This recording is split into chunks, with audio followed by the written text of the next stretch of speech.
Cinema title fix ಆಗಿ ನಾವು announcement late ಯಾಕೆ ಮಾಡಿದ್ದು ಅಂತಂದರೆ, ಸಿನಿಮಾ ಕಂಪ್ಲೀಟ್ ಮಾಡಬೇಕು ಅನ್ನೋ ಉದ್ದೇಶ ಇತ್ತು ನನಗೆ. ಫುಲ್ ಸಿನಿಮಾ ಕಂಪ್ಲೀಟ್ ಆಗಲಿ, ಆಮೇಲೆ ಮಿಕ್ಕಿದ್ದೇನಿದ್ರು ಪ್ರಮೋಷನ್ ಶುರು ಮಾಡೋಣ ಅಂತ. ನಾವು ಪ್ಲ್ಯಾನ್ ಮಾಡಿದ್ದು ಎಕ್ಸಾಕ್ಟ್ ಒಂದು 6 monthsಲ್ಲೇ ಪಿಕ್ಚರ್ ಕಾಪಿ ತೆಗೆದು ರಿಲೀಸ್ ಮಾಡಬೇಕು. ನಾವು ಜನವರಿ ಎಂಡಿಗೆ ಶುರು ಮಾಡಿದ್ವಿ ಈ ಸಿನಿಮಾನ ಶೂಟಿಂಗು. ಸೊ ಆಲ್ಮೋಸ್ಟ್ ನನಗೆ ಈ ಟೈಮಲ್ಲಿ ಜೂನ್ ಜುಲೈ ಒಳಗಡೆ ರಿಲೀಸ್ ಮಾಡೋಣ ಅಂತ ಅನ್ಕೊಂಡಿದ್ದು. ಆಗುತ್ತೆ, ಕರೆಕ್ಟಾಗಿ ಪ್ಲ್ಯಾನ್ ಮಾಡಿದ್ರೆ ಈ ಥರ ಒಂದು ಸಿನಿಮಾ ಮಾಡ್ಬೋದು, ಬೇಗ ಸಿನಿಮಾ ಆಗಬೇಕು ಅನ್ನೋ ಉದ್ದೇಶದಿಂದ ತೊಗೊಂಡಿದ್ದ ಪ್ರಾಜೆಕ್ಟು. ಸೆಂಟ್ರಲ್ ನಮಗೆ ಫಾರೆಸ್ಟೇ ಶೂಟಿಂಗ್ ಇದ್ದಿದ್ದರಿಂದ ಕೆಲವೊಂದು ಫಾರೆಸ್ಟ್ ಪರ್ಮಿಷನ್ಸು ಅದೆಲ್ಲ ಸ್ವಲ್ಪ ನಮಗೆ ಸೆಂಟ್ರಲ್ ಸ್ವಲ್ಪ ನಮಗೆ ಅದು ಗೊತ್ತಾಯಿತು ಟಫ್ ಇದೆ ಅಂತ ಅಂದ್ಬಿಟ್ಟು 2-3 ಇನ್ಸಿಡೆಂಟಿಂದ ಫಾರೆಸ್ಟ್ ಡಿಪಾರ್ಟ್ಮೆಂಟು ಸ್ವಲ್ಪ ಸೀರಿಯಸ್ ಆಗಿ ಅದನ್ನು ಸ್ಕೂಟ್ನಿ ಮಾಡೋಕ್ಕೆ ಶುರು ಮಾಡಿದ್ರು. ಹಾಗಾಗಿ ಸ್ವಲ್ಪ ಡಿಲೇ ಬಂತು. Otherwise that was intention. And ಯಾವಾಗ ನಾವು ಟೈಟ್ಲ್ ಅನೌನ್ಸ್ ಮಾಡಬೇಕು ಅಂತ ಅಂದ್ಕೊಂಡ್ವಿ, ನಮ್ಮ ತಲೆಗೆ ಶಿವಣ್ಣ ಬಿಟ್ಟರೆ ಬೇರೆ ಬಂದಿಲ್ಲ. ಇಷ್ಟೇ ಕಾರಣ ನಮಗೆ ಈ ಟೈಟಲ್ ಏಳು ಮಲೆ ಅಂತಂದರೆ ಶಿವನ್ ಬಿಟ್ಟರೆ ಇನ್ಯಾರು ಬಂದು ಇದನ್ನು ಲಾಂಚ್ ಮಾಡೋಕ್ಕಾಗತ್ತೆ. ಹಾಗಾಗಿ ಅನ್ನೋದು ರಿಕ್ವೆಸ್ಟ್ ಮಾಡ್ಕೊಂಡ ತಕ್ಷಣ ಅವರು ಒಂದೇ ಮಾತಿಗೆ ಒಪ್ಕೊಂಡು ಬಂದರು. ಆ್ಯಂಡ್ ಎಲ್ಲ ಭಾಗದಲ್ಲೂ, ಕರ್ನಾಟಕದ ಎಲ್ಲ ಭಾಗದಲ್ಲೂ ಏಳುಮಲೆ ಅಂತ ಒಂದು ಊರು, ಮಲೆ ಮಹದೇಶ್ವರ ಅಂತ ದೇವಸ್ಥಾನ, ಅದರದೊಂದು ಪವರ್ ಏನು ಅನ್ನೋದನ್ನ ಸಿನಿಮಾ ಮುಖಾಂತರ ಹೇಳಿದ್ರಲ್ಲೇ ಬಹುಶಃ ದ ಫ್ಲಾಗ್ ಬೇರರ್ ಅಂತಂದರೆ Shivanna sir and Prem sir. ನಾನು ಅದೇ ಒಂದು ಎಲ್ಲರೂ ನಾವು ಯೋಗಿ ಎಷ್ಟು ನಾವು ಅದು ಆ ಬ್ಯಾಕ್ ಡ್ರಾಪ್ ಇಟ್ಕೊಂಡು, ಆ ಭಾಷೆನ ಇಟ್ಕೊಂಡು, ಆ ಸಾಂಗ್ನ ಇಟ್ಕೊಂಡು ನಾವೆಲ್ಲ ಎಷ್ಟು ಸೆಲೆಬ್ರೇಟ್ ಮಾಡಿದ್ವು, ಅದಕ್ಕೆ ಎಷ್ಟೋ ಮುಂಚೆನೆ ಜನ್ಮದ ಜೋಡಿನಲ್ಲಿ ಕೂಡ ನಾಗಾಭರಣ ಸರ್ ಶಿವಣ್ಣ ಅದನ್ನ ಕೋಲು ತಗೊಂಡ್ಬಂದು ಅವತ್ತಿಗೆ ಕೂಡ ನಮ್ಗದನ್ನ ಎಜುಕೇಟ್ ಮಾಡ್ಕೊಂಡ್ಬಂದಿದ್ರು. ಸಿನಿಮಾ ಮುಖಾಂತರ ಈ ಪ್ರಾಂತ್ಯನ ಎಜುಕೇಟ್ ಮಾಡ್ಕೊಂಡ್ ಬಂದಿದ್ರು. ಸೊ ಹಾಗಾಗಿ ನಮಗೆ it was a blessing from Shivanna. ನನಗೆ ಇದು ಟೈಟಲ್ ಲಾಂಚ್ ಆಗ್ತಾ ಇರೋದು. ಸಿನಿಮಾ ಅಫ್ಕೋರ್ಸ್ ಒಂದು ಕತೆ ಎಕ್ಸೈಟ್ ಆಗಬೇಕು, ಅವಾಗಲೇ ನಾವು ಪ್ರೊಡಕ್ಷನ್ ಮಾಡಬೇಕು ಅಂತ ಬರೋದು. ಪುನೀತ್ ಕ್ಲೀನಾಗಿ ಈ ಎಕ್ಸಾಮಲ್ಲಿ ಯಾರೋ ಒಂದ್ರು ನಾವೇನೋ ಒಂದು ಸೀನಿಯರ್ಸ್ ಎಲ್ಲ ಒಂದು ನೋಟ್ಬುಕ್ಗಳು ಇಸ್ಕೊಂಡು ತಿಳ್ಕೊಂಡಿರ್ತೀವೋ ಏನಾಗಿತ್ತು ಎಕ್ಸಾಮ್ ಟೈಮ್ಸಲ್ಲಿ ಏನೇನು ಓದಿದ್ರು ಅಂತೆಲ್ಲ ಮಾರ್ಕ್ ಮಾಡ್ತೀವಲ್ಲ. ಹಂಗೆ ಪುನೀತ್ ಗಣೇಶ್ದು ಒಂದು ಕೇಸ್ ಸ್ಟಡಿನ ನೋಡ್ಬಿಟ್ಟಿದ್ದ. ಓಹೋ, ಗಣೇಶ್ ಏನು ಮಾಡ್ದ, ಹಿಂಗೆ ಗಣೇಶ್ ಹಿಂಗೆ ಬಂದರು, ಗುರು ಶಿಷ್ಯರು ಒಂದು ಕತೆ ಹೇಳಿದ್ರು, ಒಂದು ಲೈನ್ ಹೇಳಿದ್ರು, ಅಲ್ಲಿಂದ ಶುರು ಆಯಿತು ಒಂದು ಜರ್ನಿ. ಕೊನೆಗೆ ತರುಣ್ ಅವರು ಪ್ರೊಡಕ್ಷನ್ ಮಾಡಿದ್ರು, ಅಲ್ಲಿಂದ ನೆಕ್ಸ್ಟು ಕಾಟೇರ ಗಣೇಶ್ವರು ಬಂದರು. ಸೊ ಒಂದು ಬ್ಯೂಟಿಫುಲ್ ಜರ್ನಿ ಇದೆ ಅವ್ರಿಬ್ಬರದು ಅಂತ. ನನ್ನ ಹತ್ರ ಫಸ್ಟ್ ಅದೇ ಬಂದರು. ಅವರೆಲ್ಲ ಇಬ್ಬರು ಫ್ರೆಂಡ್ಸೇ. ಸರ್ ನಾನು ಕಾಟೇರ ವರ್ಕ್ ಮಾಡಬೇಕು ಸರ್. ಪುನೀತ್ ಬೇಡ, ಯಾಕಪ್ಪ, ಆಲ್ರೆಡಿ ನೀನು ತುಂಬ ಸಿನಿಮಾಗಳು ದೊಡ್ಡ ದೊಡ್ಡದೆಲ್ಲ ಮಾಡ್ತೀನಿ, ಲಿರಿಕ್ಸ್ ಬರೀತಿದ್ಯಾ, ನಿನ್ನ ಡೈರೆಕ್ಷನ್ ಡಿಪಾರ್ಟ್ಮೆಂಟ್ ಯಾಕಪ್ಪ. ಇಲ್ಲ ಸರ್, ನೀವು ನನ್ನ ಕೆಲಸ ನೋಡಿ ಫಸ್ಟು, ನಾನು ನಿಮ್ಮ ಜೊತೆ ಟ್ರೈ ಮಾಡ್ತೀನಿ, ನನ್ನ ವರ್ಕ್ ನೋಡಿ ನೀವು ಆಮೇಲೆ ಹೇಳಿ ಸರ್ ಅಂತಂದರು. ಆಯ್ತು ಪುನೀತ್ ಬನ್ನಿ ಅಂತ ಅಂದ್ಬಿಟ್ಟು ಕಾಟೇರ ಡೈರೆಕ್ಷನ್ ಡಿಪಾರ್ಟ್ಮೆಂಟಿಂದ ಶುರುವಾಗಿದ್ದು. ಹೋಗ್ತಾ ಅರ್ಧ ಸಿನಿಮಾ ನಡೀತಿದ್ದಂಗೆ ಸರ್ ಒಂದೇ ಒಂದು ಲೈನ್ ಇದೆ ಹೇಳಲ್ಲ ಸರ್ ಅಂದ. ಬಾ ಮ್ಯಾಟ್ರಿಗೆ ಬಾ ಹಿಂಗೆ ನೀನು ಅಂತ ಅಂದ್ಬಿಟ್ಟು ಕೇಳಕ್ಕೆ ಶುರು ಮಾಡಿದೆ. ಕೇಳ್ತಾ ಇಲ್ಲ ಪುನೀತ್ ಇದು ಹಿಂಗಲ್ಲ ಹಿಂಗಲ್ಲ ಅಂದರೆ ಅವ್ರದ್ದು ಒಂದು ಸ್ಟ್ರೆಂತ್ ಏನು ಅಂತಂದರೆ ಏನು ಹೇಳಿದ್ರು ಕೇಳಿಸ್ಕೊಳ್ಳೋ ಒಂದು ಕಿವಿ ಇದೆ. ಈಗ ತಗೊಳ್ಳಲ್ಲ, ಏನು ಆ ಕಡೆ ಟೇಬಲ್ ಆ ಕಡೆ ಕುತ್ಕೊಂಡು ನೀನು ಹೇಳ್ಬಿಟ್ರೆ ಅದು ಕರೆಕ್ಟ್ ಆಗಿಬಿಡುತ್ತಾ ಅನ್ನೋ ಜಡ್ಮೆಂಟಿಗೆ ಬಂದಿಲ್ಲ. ನಾವು ಕರೆಕ್ಟ್ ಹೇಳ್ತೀವಿ ಅನ್ನೋದು ನಾನು ನಂಬಲ್ಲ ಯಾವಾಗಲೂ. ಬಟ್ ನನಗೆ ಅನಿಸಿದ ಒಪಿನಿಯನ್ನ ಶೇರ್ ಮಾಡ್ತಿದ್ದೆ. ಅದನ್ನೆಲ್ಲ ತೊಗೊಂಡು ಅದನ್ನೆಲ್ಲ ಕಾಯಿನ್ ಮಾಡಿಕೊಂಡು ಒಂದು ಕತೆ ಬಂದು ನನಗೆ ಹೇಳ್ತಾನೆ. ನಾನು ಪ್ರೊಡಕ್ಷನ್ ಮಾಡ್ತೀನಿ ಅಂತ ಅವನಿಗೆ ಹೇಳಿರಲಿಲ್ಲ, ಅವನು ಆ ಥರ ಕೇಳಿರಲಿಲ್ಲ. ಬೇರೆ ಯಾರಿಗೆ ಪಿಚ್ ಮಾಡೋಣ ಪುನಿ ಅಂತಂದರೆ ಒಂದೇ ಒಂದು ಕೇಳಿದ್ರು, ಸರ್ ನೀವು ನನ್ನ ಬ್ಯಾಕ್ ಮಾಡಿ ಸರ್ ಅಷ್ಟೇ, ಈ ಸಿನಿಮಾಗೆ ನನ್ನ ಜೊತೆ ನಿಂತ್ಕೊಳ್ಳಿ ಅಂತ. ಆಯ್ತು ಪುನಿ ಅಂತ ಅಂದ್ಬಿಟ್ಟು ಒಂದು ಸಬ್ಜೆಕ್ಟ್ನ ಲಾಕ್ ಮಾಡಿದ್ವಿ. ಅದು ಲಾಕ್ ಮಾಡಿದ್ಮೇಲೆ ಫಸ್ಟ್ ನಾನು ನನ್ನ ಫೋನಲ್ಲಿ ನಮ್ಮ ಅಟ್ಲಾಂಟ ರಾಘೇಂದ್ರ ಸರ್ ಹೇಳ್ತೀನಿ, ಸರ್ ಈ ಥರದ್ದು ಒಂದು ಕತೆ ಇದೆ ಅಂತ. ಸೊ ಅವ್ರು ಹಾಗೆ ಹೇಳ್ತಾರೆ, ತರುಣ್ ಇದು ನಾವೇ ಮಾಡೋಣ ಅಂತ ಅಂದ್ಬಿಟ್ಟು. ಸೊ ನನ್ನ ಜೊತೆಗೆ ಅವರು ಅಟ್ಲಾಂಟ ರಾಘೇಂದ್ರ ಸರ್ ಬರ್ತಿದ್ದಂಗೆ ಈ ಸಿನಿಮಾ ಒಂದು ಪ್ರೊಡಕ್ಷನ್ ಶುರು ಮಾಡ್ತೀವಿ. ಯಾಕಂದ್ರೆ ಪ್ರೊಡಕ್ಷನ್ ಮಾಡೋದು ಇವೆಲ್ಲ ಹೇಳ್ತೀರ ಅಷ್ಟು ಸುಲಭ ಇಲ್ಲ ಅನ್ನೋದು ಅಂತ. ಬಟ್ ನಾನು ಹೇಳೋದೇನು ಅಂತಂದರೆ, ಕನ್ನಡ ಚಿತ್ರರಂಗನೋ ಅಥವಾ ಚಿತ್ರರಂಗ ಅನ್ನೋದೇ ಮೈನಿಂಗ್, ಗೋಲ್ಡ್ ಮೈನಿಂಗ್ ಮಾಡ್ತಾಯಿದ್ವಿ. ನಿಮಗೆ ಒಂದ್ಸತಿ ಬೇಗ ಚಿನ್ನ ಸಿಗುತ್ತೆ, ಒಂದೊಂದ್ಸತಿ ಲೇಟಾಗಿ ಚಿನ್ನ ಸಿಗುತ್ತೆ. ಚಿನ್ನಕ್ಕಂತೂ ಬರ ಇಲ್ಲ, ಚಿನ್ನ ಖಂಡಿತವಾಗ್ಲೂ ಕನ್ನಡ ಇಂಡಸ್ಟ್ರಿಯಲ್ಲಿ ಇದೆ. ಇವತ್ತು ನಾವು ಈ ಸಿನಿಮಾ ಫಸ್ಟ್ ಇಂದ ಟೀಸರ್ ಟೈಟಲ್ ಲಾಂಚ್ ಮಾಡ್ತಾ ಇದ್ದೀವಿ. ಒಂದು ಆಡಿಯೋ ಆಗಿದೆ ನಮಗೆ, ಒಂದು ಅದ್ಭುತವಾದಂಥ ಒಂದು ಪ್ರೈಸಿಗೆ ಆನಂದ್ ಆಡಿಯೋದವ್ರು ತೊಗೊಂಡಿದ್ದಾರೆ. ಆಲ್ರೆಡಿ ಎಂಟೈರ್ ಕರ್ನಾಟಕ ಈ ಸಿನಿಮಾನ ಪರ್ಚೇಸ್ ಮಾಡಿದ್ದಾರೆ. So even before title release the cinema is sold.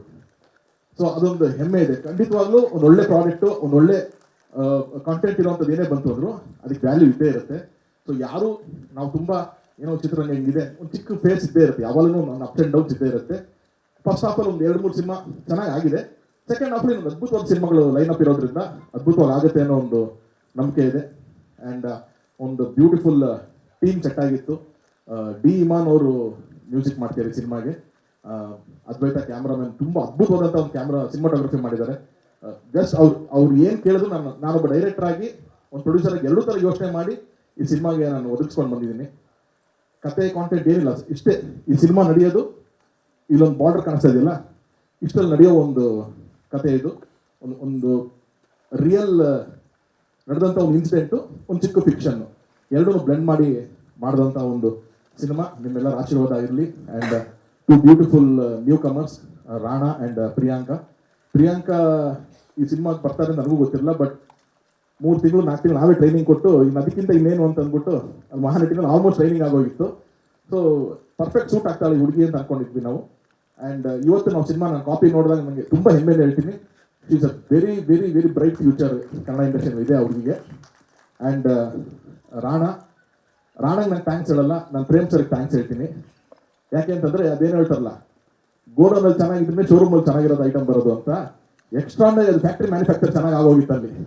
1 ವರ್ಷನೋ 1.5 ವರ್ಷನೋ 2 ವರ್ಷ ಏಕಲವ್ಯದಲ್ಲಿ ಏನು ಗ್ರೂಮ್ ಮಾಡಿದಾರೋ, ಏನು ಟ್ಯೂನ್ ಆಫ್ ಮಾಡಿದಾರೋ ನಮ್ಗೆ ಗೊತ್ತಿಲ್ಲ. Brilliant actor and a brilliant human being Rana. ಎಲ್ಲಿವರೆಗೂ ರಾಣಾ ಇದೇ ಸಿನ್ಸಿಯಾರಿಟಿ, ಇದೇ ಹಂಬಲ್ನೆಸ್, ಇದೇ ಡೆಡಿಕೇಶನ್ ಸಿನಿಮಾದಲ್ಲಿ ಇರ್ತಾರೋ, I think he will grow very very big in Kannada industry. One of the ಇವಾಗಿನ ಟೈಮ್ ಹೀರೋಗಳಲ್ಲಿ ವೆರಿ ಪ್ರಾಮಿಸಿಂಗ್ ಆಗಿ ನಿಂತ್ಕೋತಾರೆ ರಾಣಾ. ಅಷ್ಟು ಪೊಟೆನ್ಷಿಯಲಿ ಚೆನ್ನಾಗಿ ಮಾಡ್ತಾರೆ ಪರ್ಫಾರ್ಮೆನ್ಸ್ ಅಂತ ಬಂದಾಗ. So thank you for being a part of our project Rana. And ಇನ್ನು ಕ್ಯಾಸ್ಟ್ ನಮಗೆ Nagabharana sir, Kishore sir, Jagapathi Babu sir ನಾನು ಮೆನ್ಷನ್ ಮಾಡಲೇಬೇಕು. ಎಲ್ಲರೂ ಅಷ್ಟೇ ನನ್ನ ಮೇಲಿರೋ ಪ್ರೀತಿನೂ ಒಂದು ಖಂಡಿತ, ಬಟ್ ಕ್ಯಾರೆಕ್ಟರ್ ಕೂಡ ನಾನು ಯಾರಿಗೂ ಸುಮ್ಮನೆ ನನ್ನ ಮೇಲೆ ಒಂದು ಗುಡ್ ವಿಲ್ ಇದೆ ಅನ್ನೋದಕ್ಕೋಸ್ಕರ ಅದನ್ನು ಯುಟಿಲೈಸ್ ಮಾಡ್ಕೋಬೇಕು ಅಂತ ಇರಲಿಲ್ಲ ನನಗೆ. ಸೊ ಅವ್ರಿಗೆಲ್ಲ ಕೇಳ್ತಿದ್ದಂಗೆ ತುಂಬ ಪ್ರೀತಿನ ಪಾತ್ರ ಒಪ್ಕೊಂಡು ಮಾಡಿದ್ದಾರೆ. ಸೊ ಎಲ್ಲರಿಗೂ ಥ್ಯಾಂಕ್ಸ್ ಹೇಳ್ತೀನಿ ನಾನು. And finally one of the biggest strength, ನಾನು ಪ್ರೊಡಕ್ಷನ್ ಮಾಡಬೇಕು ಅಂತ ನಿಂತಾಗೆಲ್ಲ ನನಗೆ ತುಂಬ ದೊಡ್ಡ ಸ್ಟ್ರೆಂತ್ ಆಗಿ ನಿಂತ್ಕೊಳ್ಳೋರು ನಮ್ಮ ರಾಜು ಗೌಡ್ರು and Dayanand sir. So it is not easy to produce a film, they have been backing me. So thanks once again. ಈ ಸಿನಿಮಾ ಟೈಟ್ಲು ಫಿಕ್ಸ್ ಆಗಿ ನಾವು ಅನೌನ್ಸ್ಮೆಂಟ್ ಲೇಟ್ ಯಾಕೆ ಮಾಡಿದ್ದು ಅಂತಂದರೆ, ಸಿನಿಮಾ ಕಂಪ್ಲೀಟ್ ಮಾಡಬೇಕು ಅನ್ನೋ ಉದ್ದೇಶ ಇತ್ತು ನನಗೆ. ಫುಲ್ ಸಿನಿಮಾ ಕಂಪ್ಲೀಟ್ ಆಗಲಿ, ಆಮೇಲೆ ಮಿಕ್ಕಿದ್ದೇನಿದ್ರು ಪ್ರಮೋಷನ್ ಶುರು ಮಾಡೋಣ ಅಂತ. ನಾವು ಪ್ಲ್ಯಾನ್ ಮಾಡಿದ್ದು ಎಕ್ಸಾಕ್ಟ್ ಒಂದು 6 ಮಂತ್ಸಲ್ಲೇ ಪಿಕ್ಚರ್ ಕಾಪಿ ತೆಗೆದು ರಿಲೀಸ್ ಮಾಡಬೇಕು. ನಾವು ಜನವರಿ ಎಂಡಿಗೆ ಶುರು ಮಾಡಿದ್ವಿ ಈ ಸಿನಿಮಾನ ಶೂಟಿಂಗು. ಸೊ ಆಲ್ಮೋಸ್ಟ್ ನನಗೆ ಈ ಟೈಮಲ್ಲಿ ಜುಲೈ ಒಳಗಡೆ ರಿಲೀಸ್ ಮಾಡೋಣ ಅಂತ ಅನ್ಕೊಂಡಿದ್ದು. ಆಗುತ್ತೆ, ಕರೆಕ್ಟಾಗಿ ಪ್ಲ್ಯಾನ್ ಮಾಡಿದ್ರೆ ಈ ಥರ ಒಂದು ಸಿನಿಮಾ ಮಾಡ್ಬೋದು, ಬೇಗ ಸಿನಿಮಾ ಆಗಬೇಕು ಅನ್ನೋ ಉದ್ದೇಶದಿಂದ ತೊಗೊಂಡಿದ್ದ ಪ್ರಾಜೆಕ್ಟು. ಸೆಂಟ್ರಲ್ ನಮಗೆ ಫಾರೆಸ್ಟೇ ಶೂಟಿಂಗ್ ಇದ್ದಿದ್ದರಿಂದ ಕೆಲವೊಂದು ಫಾರೆಸ್ಟ್ ಪರ್ಮಿಷನ್ಸು ಅದೆಲ್ಲ ಸ್ವಲ್ಪ ನಮಗೆ ಸೆಂಟ್ರಲ್ ಸ್ವಲ್ಪ ನಮಗೆ ಅದು ಗೊತ್ತಾಯಿತು ಟಫ್ ಇದೆ ಅಂತ ಅಂದ್ಬಿಟ್ಟು 2-3 ಇನ್ಸಿಡೆಂಟಿಂದ ಫಾರೆಸ್ಟ್ ಡಿಪಾರ್ಟ್ಮೆಂಟು ಸ್ವಲ್ಪ ಸೀರಿಯಸ್ ಆಗಿ ಅದನ್ನು ಸ್ಕೂಟಿ ಮಾಡೋಕ್ಕೆ ಶುರು ಮಾಡಿದ್ರು. ಹಾಗಾಗಿ ಸ್ವಲ್ಪ ಡಿಲೇ ಬಂತು. Otherwise that was intention. And ಯಾವಾಗ ನಾವು ಟೈಟ್ಲ್ ಅನೌನ್ಸ್ ಮಾಡಬೇಕು ಅಂತ ಅಂದ್ಕೊಂಡ್ವಿ, ನಮ್ಮ ತಲೆಗೆ ಶಿವಣ್ಣ ಬಿಟ್ಟರೆ ಬೇರೆ ಬಂದಿಲ್ಲ. ಇಷ್ಟೇ ಕಾರಣ ನಮಗೆ ಈ ಟೈಟಲ್ ಏಳು ಮಲೆ ಅಂತಂದರೆ ಶಿವನ್ ಬಿಟ್ಟರೆ ಇನ್ಯಾರು ಬಂದು ಇದನ್ನು ಲಾಂಚ್ ಮಾಡೋಕ್ಕಾಗತ್ತೆ. ಹಾಗಾಗಿ ಅನ್ನೋದು ರಿಕ್ವೆಸ್ಟ್ ಮಾಡ್ಕೊಂಡ ತಕ್ಷಣ ಅವರು ಒಂದೇ ಮಾತಿಗೆ ಒಪ್ಕೊಂಡು ಬಂದರು. ಆ್ಯಂಡ್ ಎಲ್ಲ ಭಾಗದಲ್ಲೂ, ಕರ್ನಾಟಕದ ಎಲ್ಲ ಭಾಗದಲ್ಲೂ ಏಳುಮಲೆ ಅಂತ ಒಂದು ಊರು, ಮಲೆ ಮಹದೇಶ್ವರ ಅಂತ ದೇವಸ್ಥಾನ, ಅದರದೊಂದು ಪವರ್ ಏನು ಅನ್ನೋದನ್ನ ಸಿನಿಮಾ ಮುಖಾಂತರ ಹೇಳಿದ್ರಲ್ಲೇ ಬಹುಶಃ ದ ಫ್ಲಾಗ್ ಬೇರರ್ ಅಂತಂದರೆ Shivanna sir and Prem sir. ನಾನು ಅದೇ ಒಂದು ಎಲ್ಲರೂ ನಾವು ಯೋಗಿ ಎಷ್ಟು ನಾವು ಅದು ಆ ಬ್ಯಾಕ್ ಡ್ರಾಪ್ ಇಟ್ಕೊಂಡು, ಆ ಭಾಷೆನ ಇಟ್ಕೊಂಡು, ಆ ಸಾಂಗ್ನ ಇಟ್ಕೊಂಡು ನಾವೆಲ್ಲ ಎಷ್ಟು ಸೆಲೆಬ್ರೇಟ್ ಮಾಡಿದ್ವು, ಅದಕ್ಕೆ ಎಷ್ಟೋ ಮುಂಚೆನೆ ಜನ್ಮದ ಜೋಡಿನಲ್ಲಿ ಕೂಡ ನಾಗಾಭರಣ ಸರ್ ಶಿವಣ್ಣ ಅದನ್ನ ಕೋಲು ಮನೆ ತಗೊಂಡ್ಬಂದು ಅವತ್ತಿಗೆ ಕೂಡ ನಮ್ಗೆ ಎಜುಕೇಟ್ ಮಾಡ್ಕೊಂಡ್ಬಂದಿದ್ರು. ಸಿನಿಮಾ ಮುಖಾಂತರ ಈ ಪ್ರಾಂತ್ಯನ ಎಜುಕೇಟ್ ಮಾಡ್ಕೊಂಡು ಬಂದಿದ್ರು. ಸೊ ಹಾಗಾಗಿ ನಮಗೆ it was a blessing from Shivanna. ನನಗೆ ಇದು ಟೈಟಲ್ ಲಾಂಚ್ ಆಗ್ತಾ ಇರೋದು. ಸಿನಿಮಾ ಅಫ್ಕೋರ್ಸ್ ಒಂದು ಕತೆ ಎಕ್ಸೈಟ್ ಆಗಬೇಕು, ಅವಾಗಲೇ ನಾವು ಪ್ರೊಡಕ್ಷನ್ ಮಾಡಬೇಕು ಅಂತ ಬರೋದು. ಪುನೀತ್ ಕ್ಲೀನಾಗಿ ಈ ಎಕ್ಸಾಮಲ್ಲಿ ಯಾರೋ ಒಂದ್ರು ನಾವೇನೋ ಒಂದು ಸೀನಿಯರ್ಸ್ ಎಲ್ಲ ಒಂದು ನೋಟ್ಬುಕ್ಗಳು ಇಸ್ಕೊಂಡು ತಿಳ್ಕೊಂಡಿರ್ತೀವೋ ಏನಾಗಿತ್ತು ಎಕ್ಸಾಮ್ ಟೈಮ್ಸಲ್ಲಿ ಏನೇನು ಓದಿದ್ರು ಅಂತೆಲ್ಲ ಮಾರ್ಕ್ ಮಾಡ್ತೀವಲ್ಲ.